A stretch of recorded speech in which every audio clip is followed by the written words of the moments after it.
또 어려움을 겪는다는 소리를 들었습니다. 이 감기가 우리 이지영 집사님도 얘기 들으니까 아주 학교에 요즘 아이들이 감기로 고생한다 그런 말씀도 이제 들었습니다. 이런 것만 이제 뉴스인 줄 알았더니 저는 몰랐어요. 그런데 그 제주항공인 것 같아요.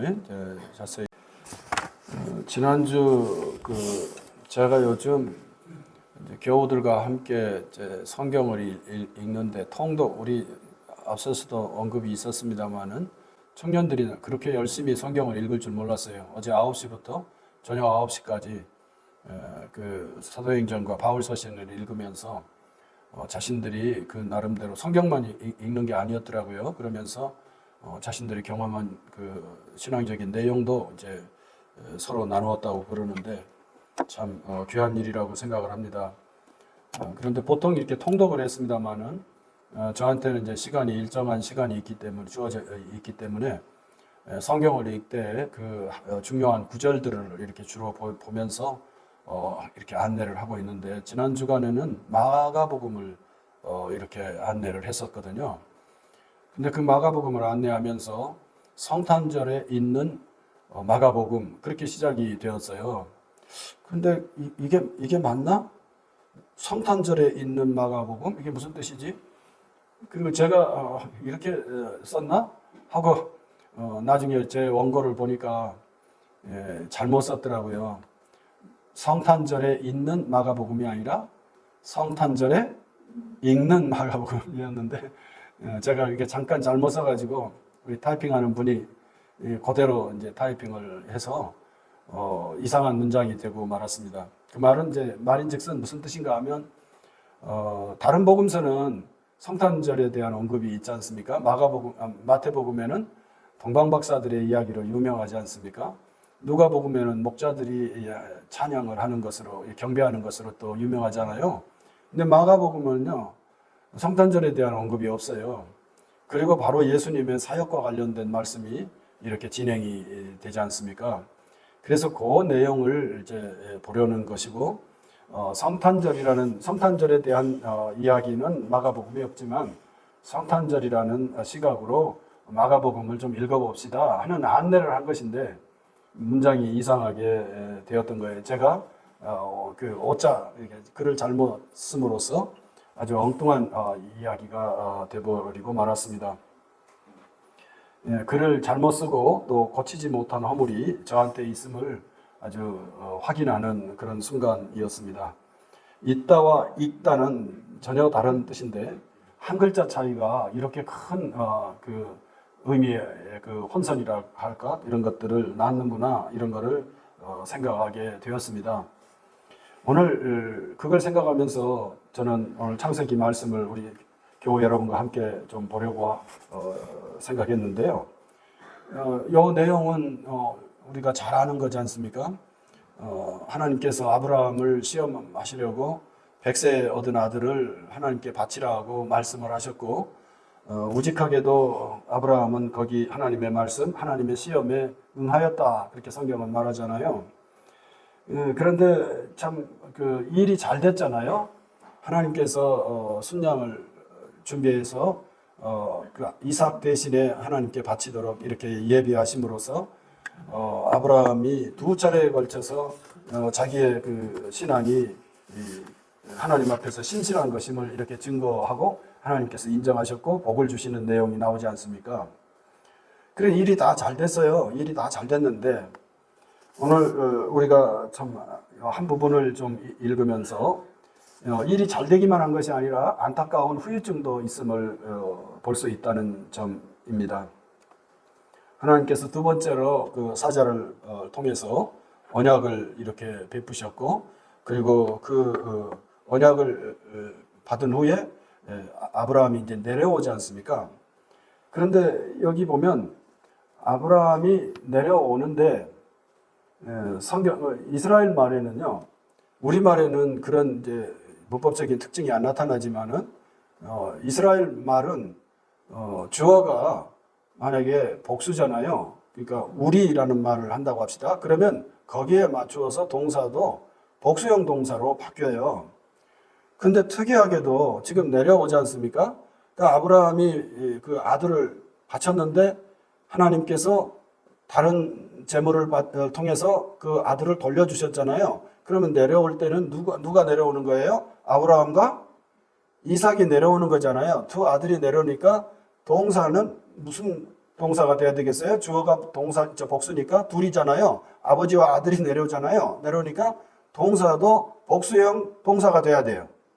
그런데 참 특이하게도 여기만 딱 하나 단수동사로 나타나요.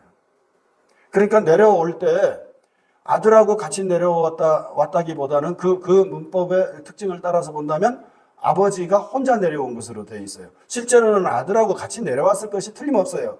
근데 이것 좀 보세요. 성경이 이렇게 아주 오묘하다는 것입니다. 그래서 우리말로 번역하니까 이게 안 나타나 있는데 둘이 같이 내려오는데 실상은 혼자인 것처럼 성경에는 되어 있다 이 말이에요. 그리고는 그 단어만 그래요. 그 단어만 그렇고 그 다음에 보면은 뭐이죠? 함께 떠나. 그럴 때는요 떠나다는 동사 있잖아요. 이거는 또 복수형 동사로 바뀌어요. 그래서 둘이 같이 떠나는 거예요. 그러니까 여기 종들과 함께 떠나는 것이니까 이해가 되죠. 그리고 브엘세바에 이르러 거기 거주하였더라 할 때 거주하다라는 동사도 복수형 동사가 돼요. 그러니까 이상하게 이게 다 복수형 동사일 것 같은데 이 내려가서 함께 제가 말을 잘못했어요. 함께 떠나 그랬잖아요. 아니죠. 돌아가서 그 종들에게로 아브라함이 그 종들에게로 돌아가서 할 때 돌아가서라는 말을 단수로 한다 이 말이에요. 아들 이삭하고 같이 내려오는 게 아니라 이 말이에요. 참 어떻게 이럴 수 있을까?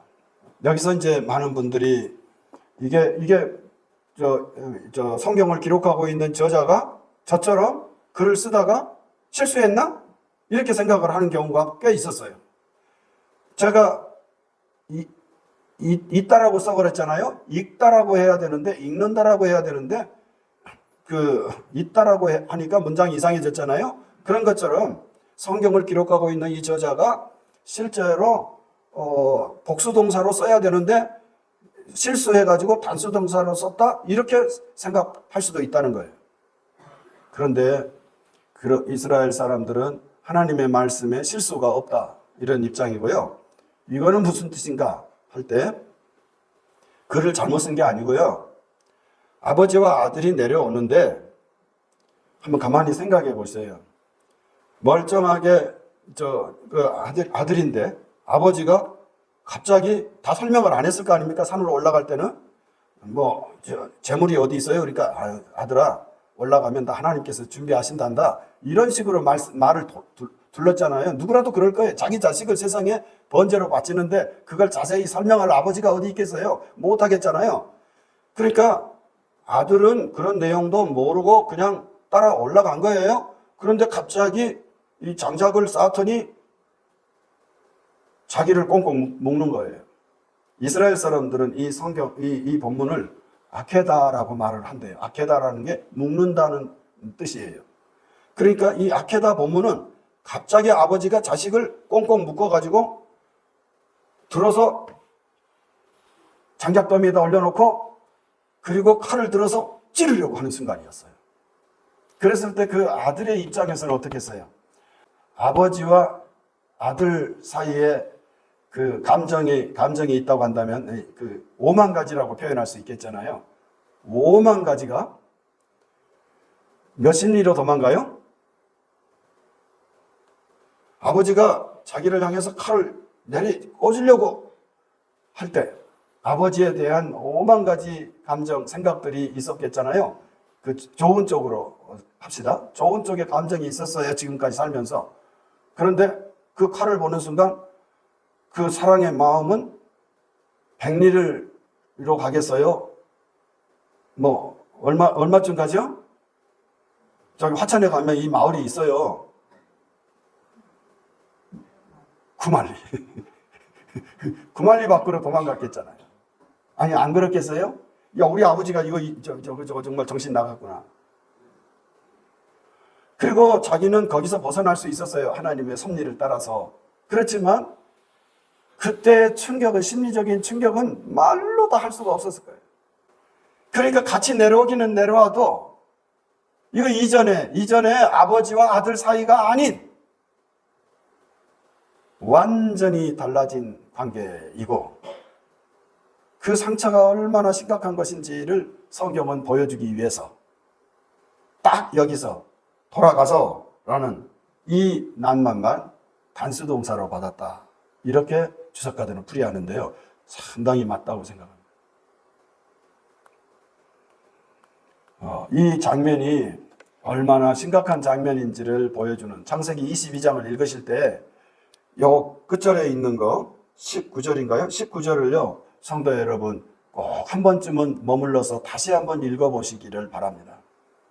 여기는 왜 우리말로는 이게 표현이 안 돼 있지만 아버지가 되살림을 받은 아들과 함께 돌아오는데 왜 성경은 이것을 아버지 혼자 내려온 것처럼 말하는지, 이 일이 얼마나 심각한 상황이었는지를 한 번쯤 더 생각해 보는 그런 기회를 이렇게 가지시기를 비는 마음입니다.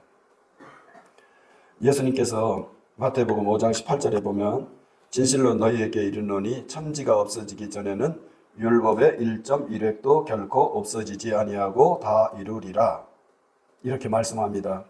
율법의 1.1획이라도요 허투루 되는 법이 없다. 성경이 기록되는 건데 그 기록되는 가운데서 그 1.1획도 허투루 되는 법이 없다. 이런 좀 포괄적인 의미로 보면 이런 류의 말씀을 하신 것입니다. 성도 여러분, 성경을 읽어갈 때 오해가 있어서는 곤란하다고 생각합니다. 한 해를 마무리하면서 작은 오해가 큰 일을 그르치는 일이 생길 수 있을 터인데, 그런 내용들을 헤아리면서 우리가 한 해를 정리할 수 있었으면 좋겠습니다. 한 해를 살아가는 동안에 제가 예를 든 거잖아요. 제가 글을 잘못 썼어요. 글자 하나를 잘못 씀으로써 교우들에게 혼선을 드린 거잖아요. 그런 것처럼 나의 작은 하나의 실수가 누군가에게 오해를 심는 그런 경우는 없었는지, 성경 말씀은 1.1획도 어긋남이 없이 온전하고 충분하게 하나님의 뜻이 담겨 우리에게 전해지는 것이라는 것, 그래서 하나님의 말씀에 대한 신뢰가 반대적인 의미에서는 더 깊어지는 기회가 되었으면 좋겠어서 오늘 창세기 말씀을 읽었습니다.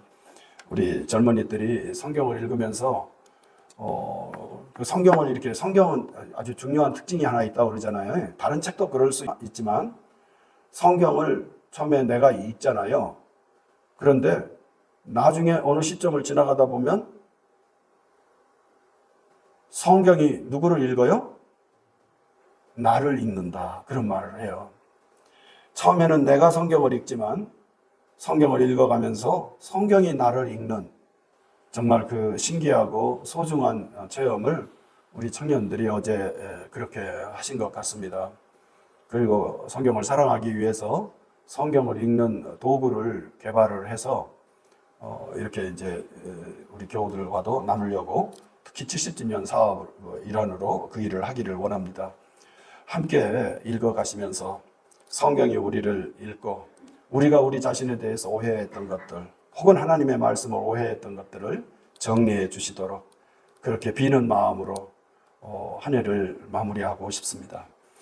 우리 안수 집사님을 잠깐 초청하겠습니다. 안수 집사 앞으로 좀 나오실래요? 잠깐 나오셔서 다음 주에 있을 일과 관련해서 잠깐만 소개해 주시면 고맙겠습니다. 오전에 광고를 못 했는데 그거는 일부러 그런 것이에요. 오후에 오시는 분들은 다음 주에 준비하실 수가 있을 것 같아서.